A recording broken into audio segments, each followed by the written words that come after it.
Hello दोस्तों, आज की जो न्यू वीडियो है इसमें एनटीपीसी एग्ज़ाम के रिगार्डिंग है और टोटल मोस्ट ऑफ 50 क्वेश्चन है। बहुत ज़्यादा इंपॉर्टेंट है, वो एग्ज़ाम में आए हुए हैं। तो अपने स्टार्ट करते हैं। फर्स्ट क्वेश्चन, चींटी के डंक में कौन सा अम्ल पाया जाता है? चींटी के डंक में कौन सा अम्ल पाया जाता है? टोटल 4 ऑप्शन है, इसमें सबसे लास्ट वाला ऑप्शन आएगा मिनेनोइक अम्ल।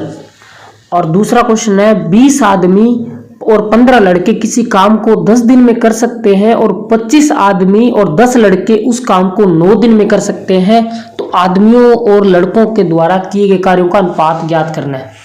तो इसमें सबसे पहले आपको फाइंड करना है कि आपको 15 लड़के और आदमियों का अनुपात फाइंड करना है। तो आपको का 10 और ब्रैकेट में स्टार्ट करेंगे 20 प्लस 15, ये फर्स्ट हो जाएगा। इसके बाद इक्वल लगा दो। अब सेकंड फॉर्म आएगी, इसमें सेम टू सेम ऐसे ही वो सेकंड वाला लिखना है, वो लिखेगा 9 और इसमें लिखना है आपको 25 प्लस में 10। अब इनको आप सोल्व करोगे तो ये 25 इंटू 9 इंटू 25 225 हो जाएगा। 9 का गुणा करेंगे इससे 10 से 9 दाएं 90 हो जाएगा। और सेम इसी प्रकार इधर से करेंगे तो ये सेम रहेगा कि 20 समझाया 200 और ये हो जाएगा 15 दाया 150। तो ये सिंपल सी बात करें, 150 में से ये 90 माइनस हो जाएंगे तो ये यहाँ पे जो बचेगा रेशियो वो बचेगा 60 का। 200 गए तो 225, तो 60 और 25 का रेशियो रहेगा 60। 5 के पहाड़े से कैंसिल हो जाएगा, 12 पंजे 60 और 5 पंजे 25, 12:5 आएगा इसका राइट आंसर। अब क्वेश्चन नंबर आपकी बात करते हैं 3 की। क्वेश्चन नंबर, इनमें से किसे 9 डॉट्स अवार्ड 2019 में सम्मानित किया गया था? एनी जेदी को। और नूरी द्वारा खरीदे गए प्रत्येक 18 अंडों में से 3 अंडे खराब निकल जाते हैं, तो इसी दर में यदि 690 अंडे खरीदती तो उसे कितने अंडे अच्छे होंगे? तो सबसे पहले आप मान के चलो कि खराब अंडे कितने हैं? 3 है। खराब अंडे कितने? 3 की बात करते हैं। तो खराब अंडे 3 है तो टोटल कितने आएंगे आपके? 18 है। तो 3/18 पे आ जाएगा, तो और मल्टीप्लाई में कितना आ जाएगा? 690 पे। तो ये अगर कैंसिल करेंगे तो ये 18 के पहाड़े से भी हो जाएगा, 3 के पहाड़े से भी कट जाएगा। ये 6 पे कट गया और 6 का भाग इसमें चला जाएगा, 6 कम 6 ये आ जाएगा 115। तो 115 आ गया। अब 690 में से 115 माइनस कर देंगे तो ये आ जाएंगे 575, आपका राइट आंसर है। अब आगे की बात करते हैं। यदि a plus B plus C बराबर 14 है और A B plus B C plus C A बराबर 47 है और ए बी सी 15 हो, तो इसमें a की क्यूब प्लस बी की क्यूब प्लस सी की क्यूब का मान। तो सबसे पहले तो इसमें ये है कि a b और c की क्यूब के मान आपको इसका फॉर्मूला बनाना होगा। a की क्यूब प्लस b की क्यूब प्लस c की क्यूब, इस फॉर्मूले को आगे पूरा चलाना होगा। इस फॉर्मूले के आगे लिखेंगे जैसे a प्लस बी प्लस सी आ जाएगा और उसके बाद में आपका लिखेंगे a प्लस बी प्लस सी की स्क्वायर आ जाएगा। इस हिसाब से पूरी वैल्यू रखने के पूरा मान रख के जब आप इसका आंसर निकालोगे तो ये लास्ट में आंसर आएगा 815। तो इसके बाद नेक्स्ट बात करते हैं। फतेहपुर सीकरी जो स्थित बुलंद दरवाजा अकबर का द्वारा जो बनाया गया था, वो मतलब वहां पर अपनी विजय के प्रतीक के रूप में बनवाया गया था, वो कहां पर था? मेवाड़ में, बंगाल में, गुजरात में, कश्मीर में। तो इसका राइट आंसर आएगा गुजरात के अंदर। और उसके बाद में आगे चलते हैं। भारत देश का दक्षिणतम बिंदु कौन सा है? इंदिरा पॉइंट। ये पूरा इंपॉर्टेंट क्वेश्चन है, ये हर बार क्वेश्चन में पूछा जाता है। भारत देश का दक्षिणतम बिंदु पॉइंट इंदिरा पॉइंट है।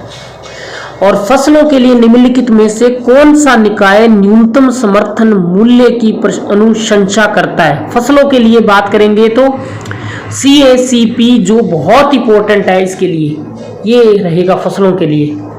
और आगे चलेंगे, जो आपका GSAT 31 क्या है? ये दूर संचार उपग्रह है। और क्वेश्चन नंबर 10 है, एक त्रिभुज है जिसमें ABC एक समकोण त्रिभुज दिया गया है और उसके अंदर एक वृत्त खींचा गया और उसका समकोण बनाने के लिए दोनों भुजाओं की लंबाई दे रखी है कितनी? एक 10 सेंटीमीटर, एक 24 सेंटीमीटर। तो वृत्त की त्रिज्या ज्ञात करनी। तो सबसे पहले एक आपने इसमें बनाना क्या है, इसमें आपने एक हिसाब से एक त्रिभुज बनाना है और इसके अंदर एक सर्कल बनेगा। अब आपको इसकी दो भुजाएं दे रखी है, जैसे मान लो एक ये दे रखी है, इस टाइप से होगा, या थोड़ा सा डायग्राम आप इसका इस टाइप से बना सकते हो, ऐसे करके इसके अंदर आपके अगर बना के दिया हुआ है। तो इसमें एक जैसे 10 दे दी और एक 24 दे दिया, तो आप इससे निकाल लोगे तो ये 26 26 आ जाएगी। तो इसी प्रकार इस बड़े वाले में से छोटे वाले को जब माइनस करेंगे, ये पहले आप इसका एबीसी का अकॉर्डिंग इसका त्रिभुज का क्षेत्रफल निकाल लेंगे। त्रिभुज का निकालने के बाद में फिर आपको वृत्त का क्षेत्रफल निकालना है। वृत्त के क्षेत्रफल, जो त्रिभुज का क्षेत्रफल रहेगा वही वृत्त का क्षेत्रफल रहेगा, उससे क्या होगा, आपकी त्रिज्या निकल जाएगी। तो इसका राइट आंसर रहेगा 4। आगे क्वेश्चन नंबर 11, 8 व्यक्ति एक वर्गाकार मेज के चारों ओर बैठे हैं और टीना उर्मिला के सामने बैठी है और शारदा और नीता के बीच में बैठी है और शारदा विकर्णीय तौर पर प्रिया के सामने बैठी है, जो विजया के दाहिने ओर बैठी है। और विजय क्या आता है, मधु के सामने है, जो कि रीता के दाहिने ओर है, और नीता के सामने और विकर्णीय तौर पर कौन बैठा है। तो सबसे पहले इस ऐसा क्वेश्चन जब भी आ जाता है तो आपको एक क्या करना है, आपने एक उसमें उनका वे बनाना है, वो सिस्टम के अकॉर्डिंग कैसे बैठे हैं। अब सबसे पहले 8 व्यक्ति हैं, बस इतना ध्यान रखना है, और मेज के चारों ओर बैठे हैं। मान लो ये मेज है और इस मेज के चारों ओर 8 व्यक्ति बैठे हैं, 8 जने जो भी। टीना उर्मिला आमने सामने बैठी, यहाँ पर जैसे टीना है और यहाँ पर उर्मिला है, आमने सामने बैठी है, और उसके शारदा और नीता बीच में बैठी है। अब ये सेंटर में रहेगा, यहाँ पे सेंटर होएगा, इधर से शारदा और इधर से नीता, ये दोनों बीच में आ गई, ये एस आ गई और ये एन आ गया। अब उसके बाद में आगे जैसे शारदा विकर्णीय तौर पर प्रिया के सामने बैठी है। अब ये बीच में तो है, अगर टी आप यहां लिखते हो तो इसके सामने बैठी। तो उसके बाद में अब आपको दाहिने ओर से बैठी विजया मधु के सामने है। तो ऐसे करके पूरा आपको एकदम शेड्यूल पूरा बनाना है। उसके बाद में एंड में पता चलेगा कौन किस विकर्णीय तौर पर रखना है, ध्यान रखना। तो इसमें कौन किसके सामने, तो इसका राइट आंसर आएगा रीता। तो ऐसा क्वेश्चन आपके एग्जाम में कंफर्म मिलेगा।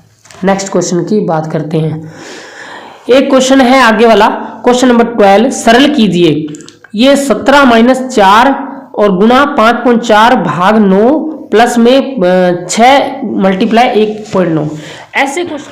तो सबसे पहले आपको क्या करना है, 9 से करना है। तो 9 से कैसे करेंगे, 9 से करेंगे तो ये कैंसिल हो जाएगा, 0.6 का मल्टीप्लाई कर देंगे 4 से। 4 से करेंगे तो ये आ जाएगा 2.4। अब 2.4 को 17 में से माइनस करना है 2.4 को, तो यहाँ पर 0.0, 10 में से 4 गया 6, तो यहाँ 6 में से 2 गया 4, तो ये आ जाएगा आपका 14.6। तो 14.6 और वो लास्ट में इन दोनों का जब मल्टीप्लाई करेंगे 19 के 114, 11.4 और 14.6, इन दोनों को जब प्लस करेंगे 6 4 10, 5 और 1 6, 26। तो इनको जब प्लस करोगे इन दोनों को तो ये आ जाएगा आपका 26 260, लेकिन एक संख्या छोड़ के पॉइंट है तो ये 0 उठ जाएगा, 26 आपका राइट आंसर रहेगा।